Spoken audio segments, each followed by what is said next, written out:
Welcome to our channel, where we bring the most bone-chilling stories from the depths of Reddit's darkest corners. Join us as we explore the eerie tales that keep you up at night. If you like what you hear, please hit the subscribe button and turn on the notifications to never miss a spine-tingling story.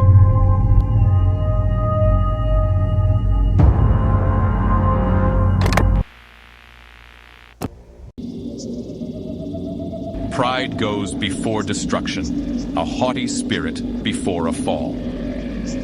That's how the quote goes, but for me, my greed led to my destruction. In 1748, I, along with my family and other members of my village, fell ill to a plague. I knew I was bound to die like the others in my town. It was then that a strange man visited me, and he offered me a gift.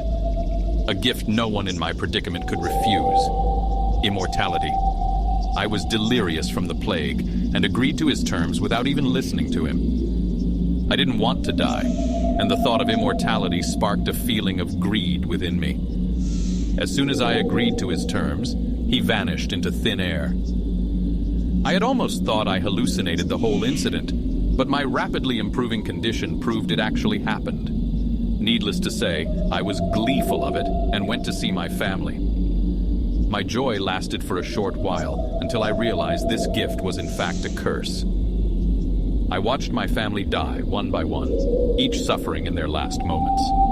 I watched as they each suffered, not being able to do a thing. No matter how much I prayed, that strange man did not return. The last of my family to go was my baby sister, who I held in my arms as she breathed her last breath. I wept for days and wandered around the village, not bothering to eat or drink. What was the use? I couldn't die, so what was the point? I would call out to the strange man to come and retract his gift, but nothing worked. It wasn't long before the survivors of the plague grew suspicious of me. They wanted to burn me at the stake, even though the witch hunts from years prior had calmed down. This prompted me to leave the village and travel. I traveled to multiple places until I settled down in a small town. I tried to enjoy my life there as much as I could, and I did find some peace of mind. It wasn't long before I met the person who soon became the love of my life. She was as beautiful as a flower and as gentle as the sunlight. Despite the curse of immortality, I found myself falling for her charm. After weeks of getting to know each other, we were together. Like a fool, I placed my immortality to the back of my mind. Months after we were together, we were engaged and planning to be married. 'Twas the night before our wedding day that I was jolted from the paradise I foolishly placed myself in. I received word from my lover's brother that she had suddenly come down sick. I rushed to their home and to her bedside. I held her hand as the village physician checked her worsening condition. His face was grim as he told us the dreadful news. Her family and I wept at her bedside. I held her hand tightly as I constantly told her how much I loved her and what she meant to me. With a hoarse voice, she whispered words of endearment to me before she passed. The cause of her illness was unknown, but I just knew it was because of me. That suspicion was confirmed when I looked up and spotted that same strange man standing on the other side of her bed. I fell back in shock, startling her family. My shock soon turned to rage as I belittled him and asked what he wanted from me. Her family looked at me as if I was crazy, but I didn't care. The man stared at me before responding. "You should have listened to my terms." This put the fire in my heart out as I was dragged out of the room. I was thrown out and told to get my head together. Apparently, they couldn't see the strange man. Once again, I wandered around the town and into the woods, wishing more than ever to die. I barely had the energy to lift my feet from the ground and tripped on a tree root. I fell and laid there for what seemed like hours. I heard a sinister laughter and looked up to see that man again. I didn't even have the energy to yell and curse him. I just felt hollow. "Can you take your gift back?" I asked instead. He laughed. "Once the gift has been given, it can't be returned. You should have listened to my conditions before agreeing." I cursed myself. "Can you at least tell me what the conditions were?" "I don't see the harm in that, so I might as well. There were 3 conditions.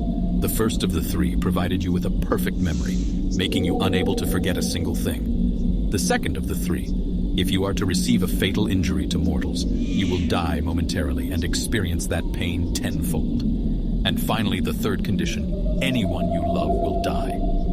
He responded after much contemplation. I pulled myself up to my knees as my stomach twisted. I felt sick just listening to the conditions. I couldn't even get mad at him because it was my own fault this has happened.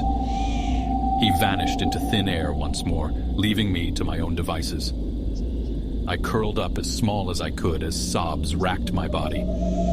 After this, I moved from place to place, never staying for long.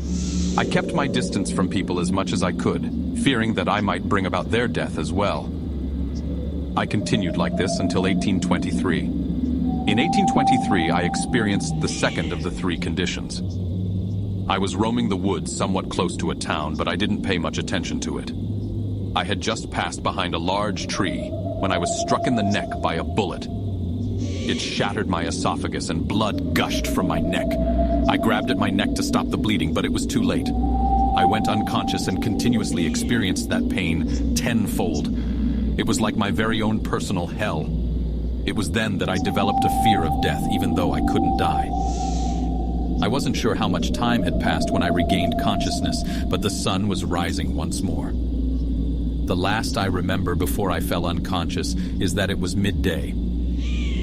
My neck ached as I remembered the pain, and I immediately grabbed it.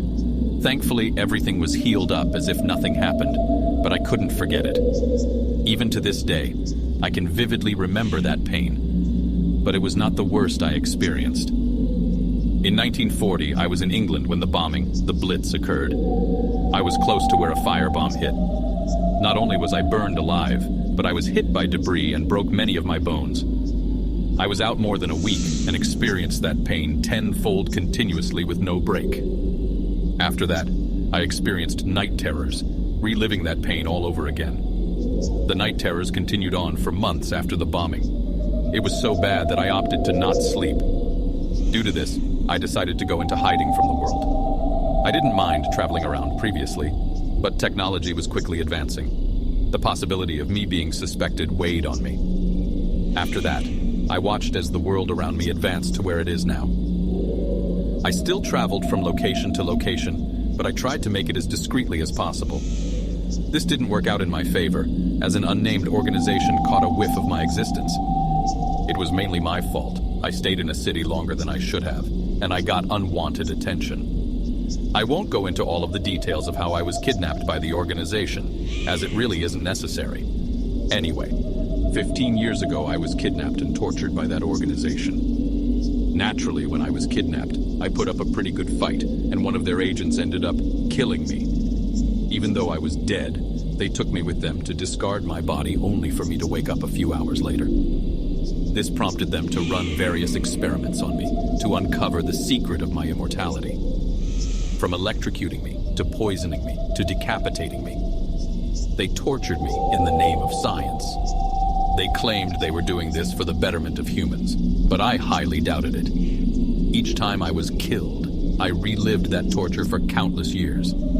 I was their test subject for a good 4 years. I only escaped because my body finally gave out from all of the various torture. They killed me via lethal injection, and because of the constant torture I experienced, it took longer than they expected for me to heal and wake up. I guess they decided to discard me since none of their research proved fruitful. So they disposed of my body, and I woke up about a month later.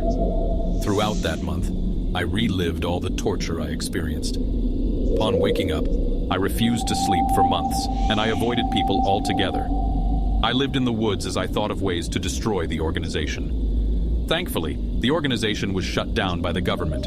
After it was discovered, they experimented on humans. While I felt at ease not having to worry about that organization, it still took me years to be able to go out in public. Even now, I still tremble in fear from the thought of being discovered again. But that is why I move so frequently. A new city, new job, and new name. While I try to go on about my life, I still catch glimpses of that man out of the corner of my eye and hear his sinister laugh echo in my head. I'm not sure of who or what he is, but I do know he isn't some nice, helpful person. I'm sure many of you reading this will feel pity more than being scared of my story. But I didn't come here for pity. I've made my peace with the decisions that I made that led me to this point, and regret them. I was foolish, and now I'm suffering the consequences. You don't have to believe me, I don't care. I'm merely writing this to be a warning to others. If you are ever in a dire situation, and you meet a strange man offering you a gift, refuse it. If you enjoyed this video and would like to see more, please hit the like button and subscribe, as it means a lot, and hit the bell if you want to stay up to date with the latest scary stories. Don't forget to comment with any stories that you would like for me to do, and I will see you in the next one.